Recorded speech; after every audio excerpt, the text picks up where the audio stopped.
From years of anxiety to warrior and mentor, Bradley Robinson created the Anxiety Project to help you end your anxiety naturally. Let's mold the new you and let's end anxiety together.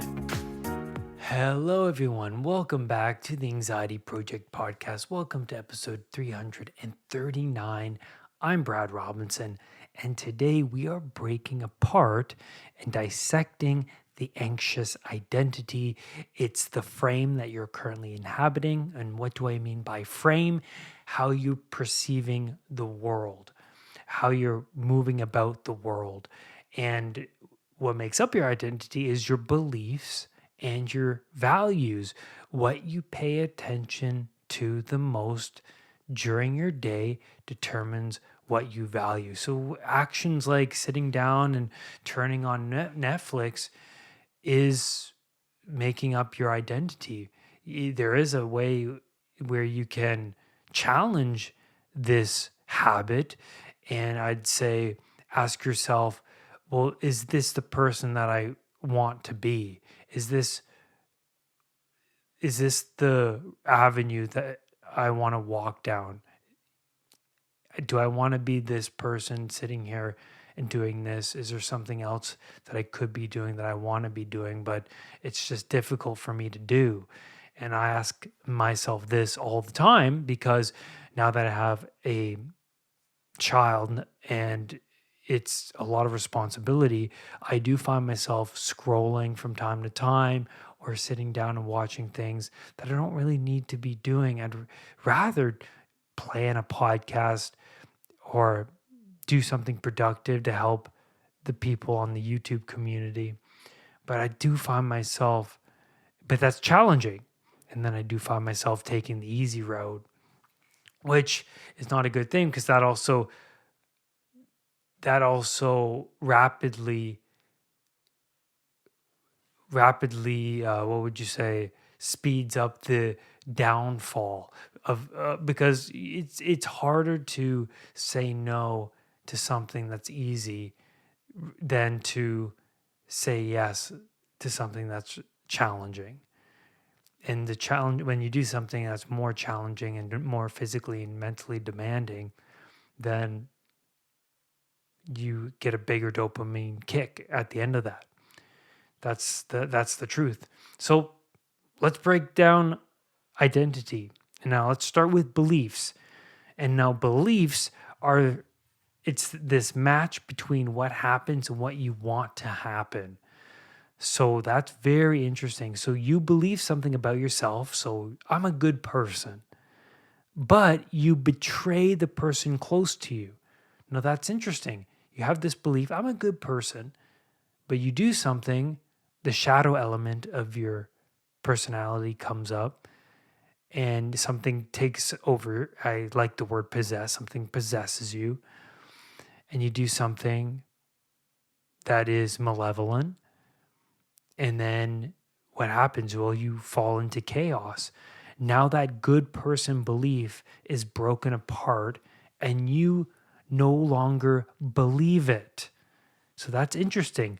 So you're breaking social ethics, this underlying social ethic, right? The universal sacred principles that run at the foot of our culture. Why are we so good at detecting cheaters, right? And we're getting into the underlying social ethics right here, the sacred principles of our culture. Now, detecting cheaters. Well, that's interesting. Well, because they're outside of the game. They're playing their own game that is self-serving, right? Because as Jean Piaget pointed out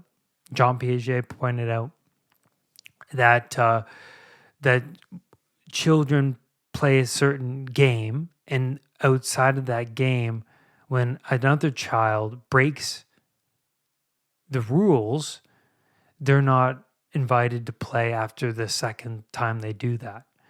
And so, games are very sophisticated because they require reciprocal, they require, what's that word? Cooperative. It's a cooperative game that we all partake in. And so you don't bring, like Jordan Peterson points out, you don't bring a basketball to a hockey game. And so why are tyrants always, well, eventually dethroned, right? Like Franz de Waal, who observed the chimpanzees at the Artem Zoo, the most tyrannical chimp gets taken out by subordinate chimps half the size of the tyrannical chimp. And now what happens? Well, what makes a tyrannical chimp? Well, tyrannizing over the children, being abusive, and that doesn't go over well with other chimpanzees. So that tyrannical chimp is serving the self. It always comes back to serving the self, and that will result in alienation. When you're not willing to partake in the social game, because we're in this together, we're social creatures, whether you like it or not. That's it. So if you're not willing to partake and be cooperative, then you will be alienated. Now, serving the higher self breaks apart the lower self. Well, what does that mean? The higher self is the one sacrificing instant gratification for the betterment of mental/physical health, family, friends, community. So that's the thing, is the higher self, the self moving towards the highest good, God, I like to say. I think it is God, moving towards God. That higher self is good for everybody. And then the lower self, the one that's serving me, I want to do this because of me. I want to buy this because of me. I want this pleasure because, well, I want it. I want it. I want it. I don't care what you think. I don't care the consequences that that befall you. Not a good way to operate in the world. So let's go back to the I am a good person belief that has been shattered because you think you're a good person, and all of a sudden someone comes around and questions that, or you do something and you question it, and all of a sudden you're like, oh my God, so I have to reorient myself. The frame that I'm operating in is not valid. It's not the frame I thought it was. So now your emotional regulation is stormy. And that's the Moses wandering in the desert story. That's Jonah in the belly of the whale. He gets thrown overboard because he ignores God's calling. And God's calling, what is that? Well, Jonah was called forth to help the people of Nineveh because that society became tyrannical. And so God said, well, Jonah, there's this society, everyone is lost, it's corrupt, everyone, dispensed of me, God, and now they're all serving themselves. And so what we need you to go into this society, exactly what Jesus did. He went into the society, exposed the Pharisees because they're preaching and they're not preaching the right thing, or they're not serving the right master. They're serving themselves. They want to be seen praying in public, and they want to be seen as morally just and ethically high. But at the foot of it, their egos running the show. And so Jesus comes in and says, well, your orientation is completely wrong. And that really, that hurts someone's ego. We all know that happens to us at some point in our life. Someone comes along and just the mere how they conduct themselves exposes our inadequacies. It just happens. You're at the gym, you can see somebody running for an hour and you're barely scraping by 15 minutes, and there's something about you that goes, oh man, you just get a little bit bitter and resentful. Or you can say, man, I got a lot of work to do. So that's Adam and Eve's story, or rather a Cain and Abel story. But also, the Jonah story is, well, Jonah, who's in chaos, decides to look at his life and find and figure out where he went off that path towards the higher self, and how he ended up where he is, which is pretty much the low point, the lower self. And well, that's a terrifying thing to be in, like that position. It's horrifying. But there's also, I don't believe I'm a strong person belief, right? And then you confront something fearful, and this shifts this negative belief into a positive, because you decide to confront something that is beyond your comfort, right? And that's the same thing as I was talking about when you're at the gym and someone's running harder and longer than you are, and you decide to push yourself. You're pushing yourself into something unknown. You're uncomfortable. Your heart beats a little bit faster. You feel different things, and you question where you are and how long you should be running for, or you're confronting a panic attack on a subway, which I help my clients a lot, by the way, to do. You're on the subway and your brain, your body is reacting to the situation like it is a ginormous predatory entity, a dragon that is going to consume you, and you decide to confront it. And a lot of the people and everybody that I talk to who decide to do this always note that it is a net benefit to them. They get a little bit braver, and they discover parts of themselves that they didn't even realize was in them. So that's interesting. You go out into the unknown and your identity starts to shift. You don't think you're a strong person and then you go do something that's a little bit above your comfort, and what do you know?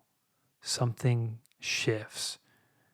Oh, okay. Well, I can't tolerate that. And that's your dragon. Right? You have to figure out where the next level is for you and not compare yourself to that other person, right? You have to go 5 minutes more on the treadmill rather than, push yourself to that 2-hour mark that other person is doing, right? You just have to move a little bit further up on the tolerance scale. And so the health anxiety view is I believe I'm ill. I believe I'm unhealthy. And now what's going to dismantle this belief?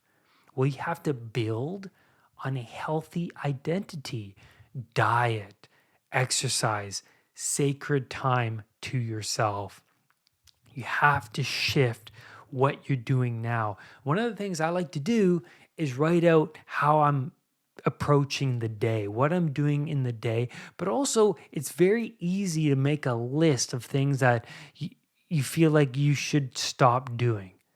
And you should stop doing, but you just can't seem to. You just acknowledge those little things. Yeah, I'm going on YouTube at this time of the day, or I'm doing this, eating that at that time of the day. I got to stop that. And yeah, that didn't help, smoking that, whatever at this time of the day. So that's really important.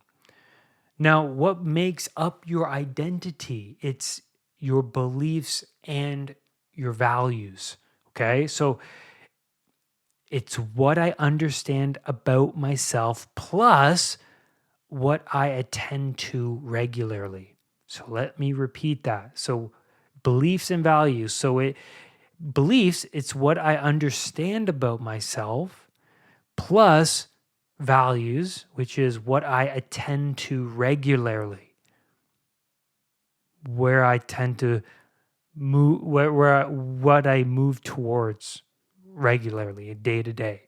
So video games, pornography, television, sugar, drugs, alcohol. Every action you take is a direct reflection of the person you want to become. I think that's a James Clear quote from his great book, Atomic Habits. So sometimes we don't like ourselves because we wind up binging on a show or we doom scroll when we know perfectly well it's not good for us and should be more disciplined. Freud would call this being in the grip of a subpersonality. This is very interesting. When you're studying and the hypothalamus, convinces you that, this present situation is not sufficient. But also, look, what about that pizza? What about that peanut butter sandwich? What about that coffee, the cigarette? And then you go, okay. And then, because the paper that you're studying is very difficult, right? It requires you to focus and use up a lot of mental resources to understand what it's describing. And then the peanut butter sandwich is like, yeah, that would be nice. That would, satiate me. But we have to understand that the hypothalamus regulates arousal, food intake, sexual drive, reward. And so what Freud was suggesting is that this ancient brain structure has more control of us than we do of it. But we can have a big, what would you say, influence on how and when we decide to respond to it. And now that's really important. We can strengthen our resolve. We can strengthen our discipline. How we respond to it when we respond to it, noticing that it popped up and that we have a choice.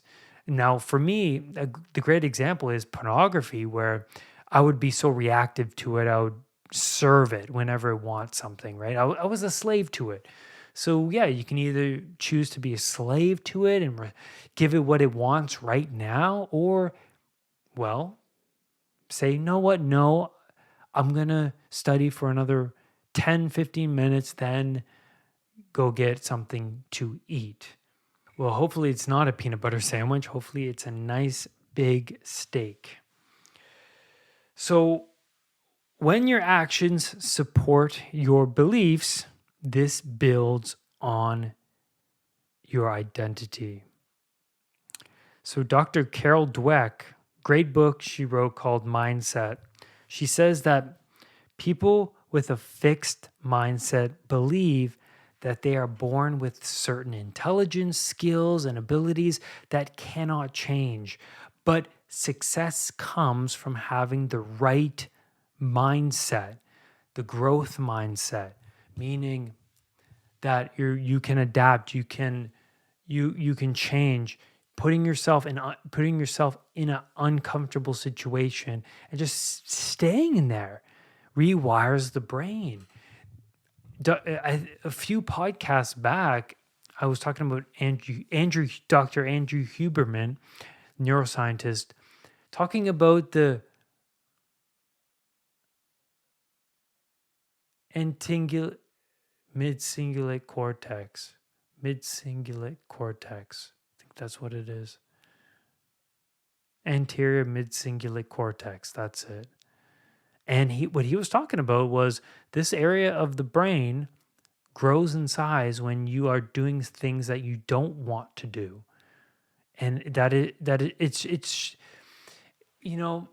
we always look back on our lives and remember and seriously find the hard, difficult times really the most meaningful, which is so strange, right? Because we want it to end so quickly. I mean, pain is the most real thing, and we want it to end as soon as possible. But we look back and we go, man, I got through that, and I learned a lot about myself. I didn't realize I could even get through it, and I developed new skills and ways to manage that stress. And so when we go into a new situation, much of our brain rewires and we learn how to deal with it, how to cope with it. And it forces our mind to come up with solutions. I mean, there are many times in my life where I feel like, oh man, I'm just not happy right now. I'm stressed and I don't know if I can get through this period. But then I go, well, I know what to do.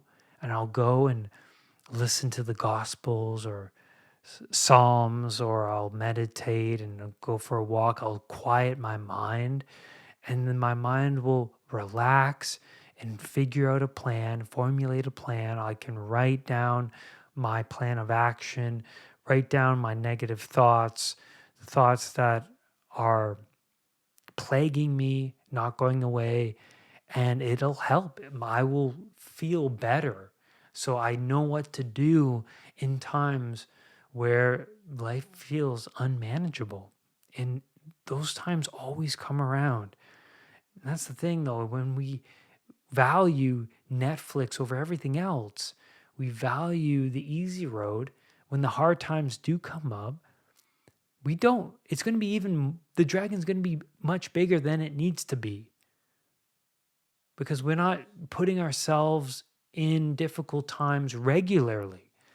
And you do that voluntarily. You do it voluntarily every day.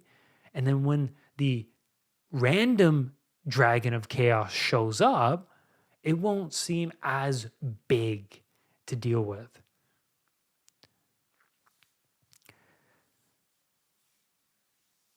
Breaking the anxious identity doesn't mean to rid anxiety forever, but how you respond to the anxiety in the future. So you build competence through repeated exposure. And that's where I'm going to leave you today on this podcast episode.